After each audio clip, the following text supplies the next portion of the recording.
Halo, see you again with me Jansar Channel Life Inspiration.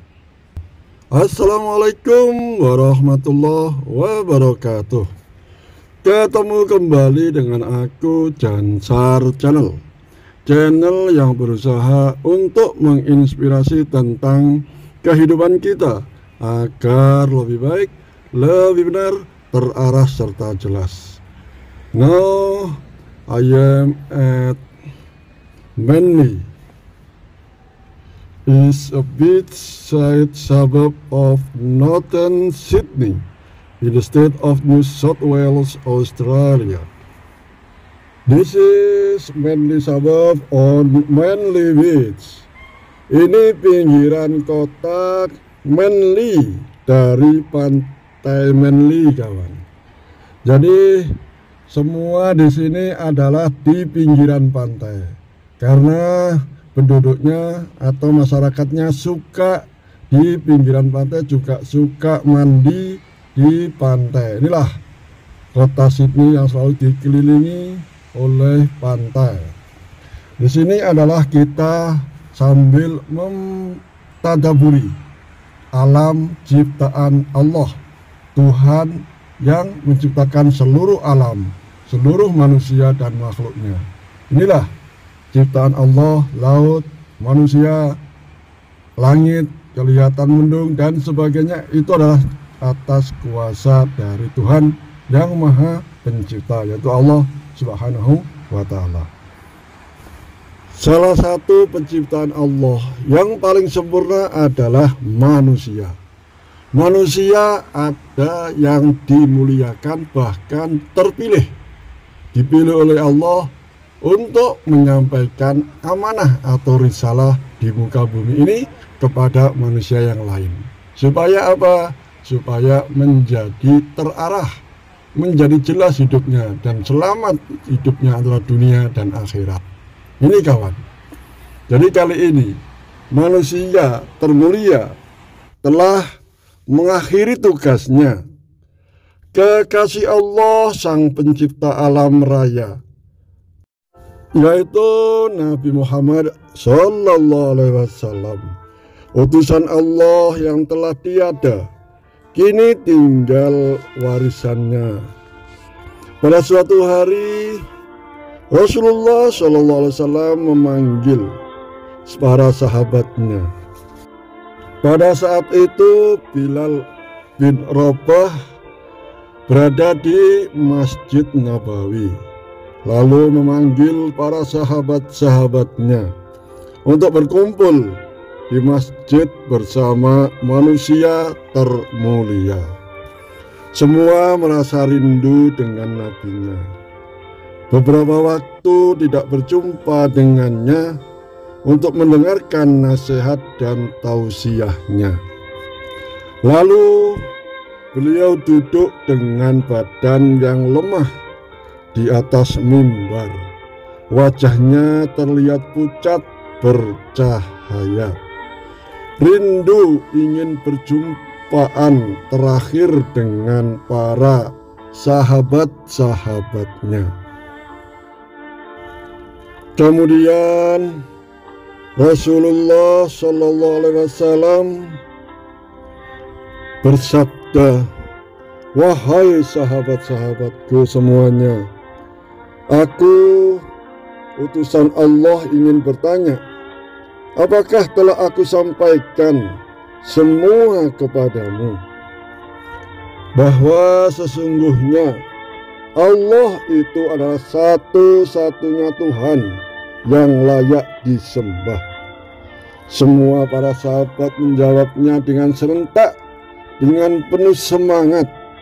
Bahkan mereka benar-benar tawadhu. "Benar-benar wahai Rasulullah, engkau telah sampaikan kepada kami semuanya." Kemudian Rasulullah Sallallahu Alaihi Wasallam bersabda lagi, "Persaksikanlah, ya Allah, sesungguhnya aku telah menyampaikan amanah darimu kepada mereka semuanya." Kemudian Rasulullah SAW bersabda lagi, dan setiap apa yang Rasulullah SAW sabdakan selalu dibenarkan oleh para sahabat semuanya. Akhirnya sampailah pada pertanyaan terakhir yang menjadikan sedih, terharu dibuatnya. Sesungguhnya aku akan pergi menemui pemilik diriku ini, wahai sahabatku yang tercinta. Sebelum aku pergi dan meninggalkan kamu semuanya di dunia yang fana ini, aku ingin menyelesaikan segala urusan dengan manusia. Maka aku ingin bertanya kepada kalian semuanya, adakah aku berhutang pada kalian? Lalu suasana masjid menjadi sepi, dirundung sedih.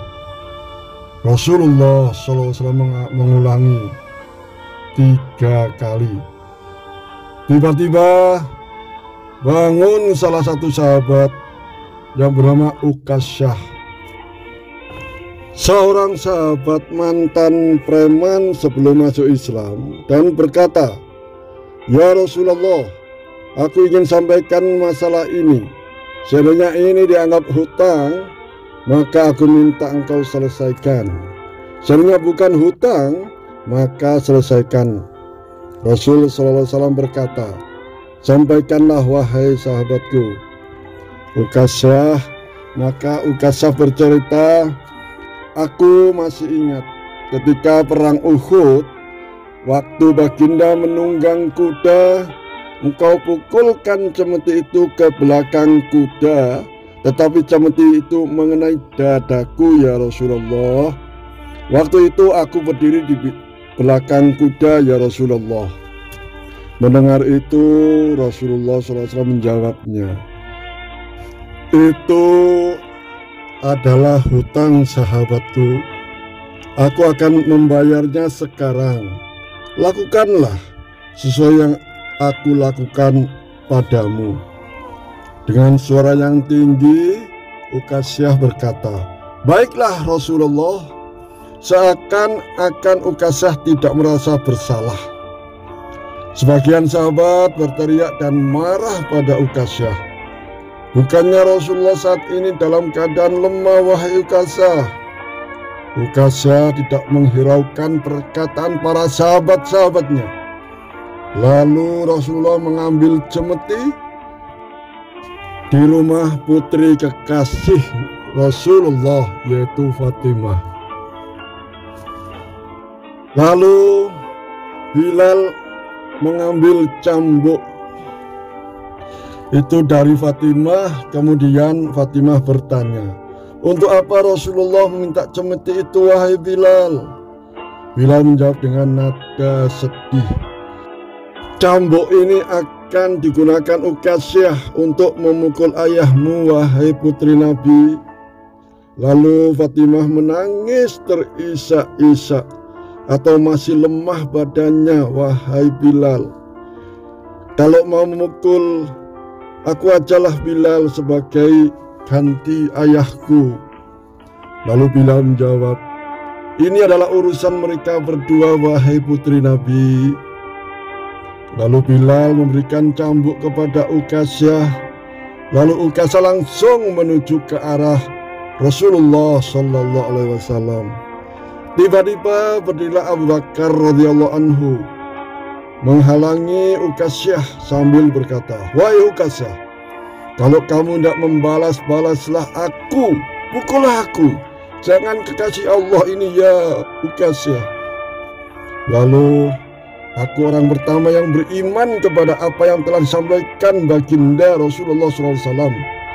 Akulah yang mendampingi beliau di saat suka dan duka." Lalu Rasulullah SAW berkata kepada Abu Bakar, "Biarkan Abu Bakar, sabarlah sahabatku." Kemudian Umar berdiri tegak menghampiri Ukasyah. "Pukullah aku, wahai Ukasyah. Dulu sebelum masuk Islam, aku tidak suka begitu mendengar nama Muhammad. Bahkan aku ingin menyakitinya dan membunuhnya. Tapi sekarang, begitu aku sudah masuk Islam, tidak boleh ada seorang pun yang menyakiti kekasih Allah ini, wahai Uqasyah. Lalu Rasulullah SAW berkata kepada Umar bin Khattab, biarkanlah wahai sahabatku Uqasyah melakukannya. Lalu Uqasyah sambil berjalan menuju Rasulullah, tiba-tiba berdirilah menantu, bahkan sepupu dari Rasulullah SAW, yaitu Ali bin Abi Thalib karamallahu wajhah. Begitu Uqasyah hampir dekat dengan Rasulullah, dua cucunya yang tercinta Hasan dan Husain menghampiri Uqasyah dan berdiri memegang tangan Uqasyah. Wahai pamanku, sambil memohon agar Uqasyah memukul keduanya.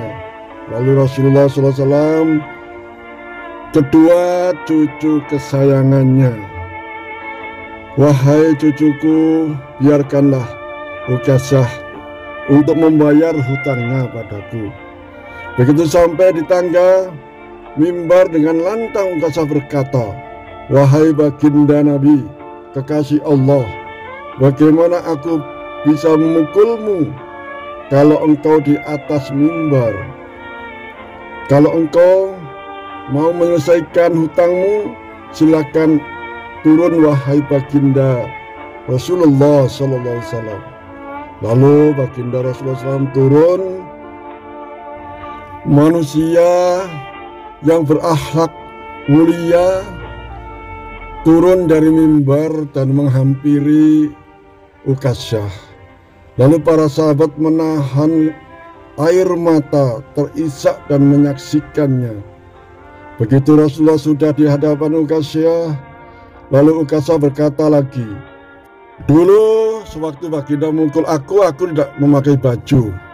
Begitu mendengar perkataan Uqasyah, para sahabat geram dibuatnya. Lalu Rasulullah pelan dan membuka bajunya, kemudian terlihat tubuh Rasulullah SAW yang begitu indah, harum baunya. Sedang beberapa batu masih terikat di perutnya, pertanda Rasulullah sedang menahan lapar. Kemudian Rasulullah SAW berkata, segeralah lakukan, jangan menunggu waktu, jangan berlebihan wahai Uqasyah, nanti Allah akan murka kepadamu. Lalu Uqasyah langsung membuang cambuknya seketika, langsung merangkul merapat badan Rasulullah SAW sambil terisak tangis, bercucuran air matanya di tubuh yang sangat bercahaya tersebut sambil menangis dan terisak-isak. Lalu Uqasyah berkata, ampunilah wahai kekasih Allah, mana ada manusia yang sanggup menyakitimu wahai kekasih Allah. Sengaja aku melakukan ini agar aku bisa memelukmu, merapatkan tubuhku kepada tubuhmu wahai kekasih Allah. Karena engkau pernah mengatakan, barang siapa yang kulitnya pernah bersentuhan dengan kulitku, maka diharamkan baginya neraka. Seumur hidupku aku bercita-cita dapat memelukmu baginda wahai kekasih Allah, karena sesungguhnya aku telah tahu bahwa tubuhmu tidak akan disentuh api neraka. Sungguh aku takut dengan api neraka wahai Rasulullah. Maafkan aku wahai Rasulullah kekasih Allah. Lalu Rasulullah SAW tersenyum dan berkata, wahai sahabatku semua, dengarkanlah. Kalau kalian ingin melihat ahli surga, maka lihatlah Uqasyah. Semua sahabat meneteskan air mata, kemudian bergantian memeluk Rasulullah SAW yang lagi lemah. Inilah kisah dari para sahabat yang sangat mencintai kekasih Allah Rasulullah SAW. Semoga dengan video ini menambah semangat kita, keimanan kita, agar lebih baik, lebih benar, terarah, serta jelas dalam hidup ini. Okay, see you in the next video. I hopefully our life more better and best, insya Allah. Apabila ada kurang benar, kurang jelas, mohon dimaafkan. If any something not correct and clear, I apologize profusely. Saya akhiri, wassalamualaikum warahmatullahi wabarakatuh.